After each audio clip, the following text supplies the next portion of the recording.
அந்த மகன் சொன்னார், மரிக்காத மணவாட்டியானவள் திவ்ய நிலையை அடைகிற வரைக்கும் அவர்களோடு நான் ஐக்கியப்பட்டு அவர்கள் தேவனை ஆராதிக்கிற பொழுதெல்லாம் நானும் அவர்களோடு வந்து ஆராதிக்கிறேன் தேவனை என்று சொன்னார். He answered to me, until the bride which never faced the death, whenever they gather together and worship me, because of that bride who is not going to taste the death, I also used to come and worship along with them and come very often among them. அதை சார்ந்து அடிக்கடி பரிசுத்த புதிய மணவாட்டி சபையை ஆராதிக்கிற வேளையெல்லாம் அந்த மகான் கடந்து வருகிறார். கடந்து வந்த அவர், நான் நேற்றுக்கு முதல் நாள் சாட்சி கொடுத்து போல முதுகை தட்டி கொடுத்தேன். அப்போஸ்தலன் பவுலை போல திவ்ய வாசனாகிய யோவானும் முதுகிலே தட்டி கொடுத்தே அவர்கள்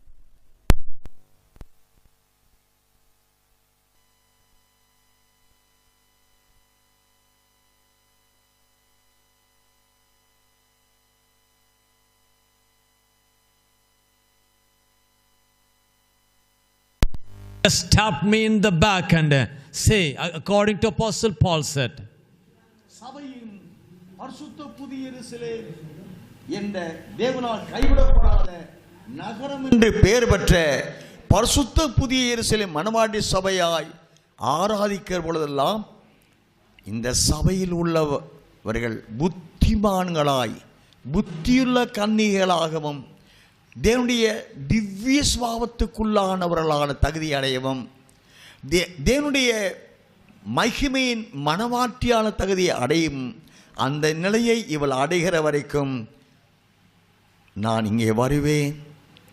நாம் எல்லாரும் ஒன்றாக சேர்ந்து மணவாளனை சந்தித்து நித்தித்து போகுவோம் என்றெல்லாம் இன்னும் பல காரியங்களை நான் சொல்ல விரும்பவில்லை.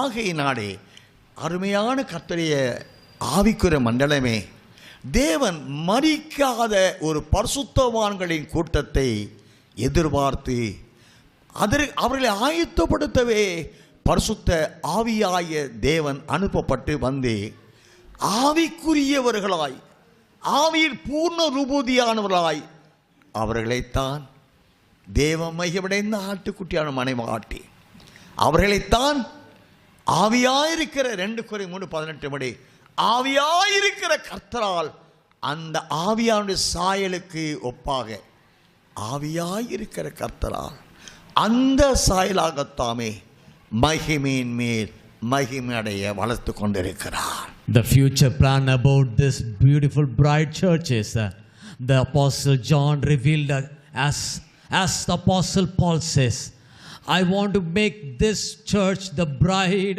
as a holy city without sin, without blemish.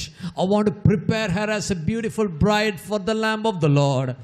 Until those days come, I will be helping this bride to become a worthy lamb, worthy bride to the Lamb of the Lord.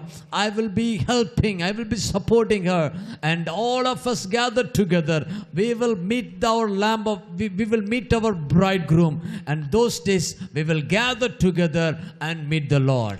ஆகினால் நித்தியத்தை சார்ந்த நித்தியவாசியான அல்லது Zion குமாரத்தியான அல்லது மகிமடைந்த மணவாட்டியாக சபை ஆயத்தமாக வேண்டும் என்றால் இந்த ஆவிக்குரிய மண்டலம் எங்கும் உள்ள நீதிமான் சத்தியவான் பரிசுத்தவான்கள் அனைவரையும் அவர் தமது பரிசுத்த தூதர்களான ஊழியர்களை அனுப்பி 4 திசை எங்கும் உள்ளவர்களை கூட்டி சேர்த்து அவருடைய இறுதி திட்டம் எபேசியர் 4 அதிகாரம் 24 வசனம் வாசிப்போம். Book of Ephesians chapter 4 verse 24. It's the final plan of the Lord. மெய்யான நீதியிலும் பரிசுத்தத்திலும் தேவனுடைய சாயலாக சிருஷ்டிக்கப்பட்ட புதிய மனுஷனை தரித்துக் கொள்ளுங்கள். மெய்யான நீதியிலும் பரிசுத்தத்திலும் தேவனுடைய சாயலாய் இருக்கிற புதிதான மனுஷனை அணிந்து கொள்ள அழைக்கப்படுகிறோம். And that you put on the new man which was created according to God in true righteousness and holiness. We are called to wear clothes, true righteousness and holiness. தேவ தீர்மானம் 1 யோவான் 3:2 சகோதரரே, இப்பொழுது இவ்விதமாயிருக்கிறோம், இனி எவ்விதமாயிருப்போம் என்று இன்னும் நமக்கு அறிவிக்கப்படவில்லை. ஆயினும் அவர் வெளிப்படும் போது அவர் இருக்கிற வண்ணமாகவே நாம் அவரை தரிசிப்பதினால் அவருக்கு ஒப்பாயிருப்போம் என்று அழைப்பு கொடுக்கிறார். 1 John 3 verse 1 says, Behold what manner of love the Father has bestowed on us, that we should be called children of God, that before the world does not know us, because it did know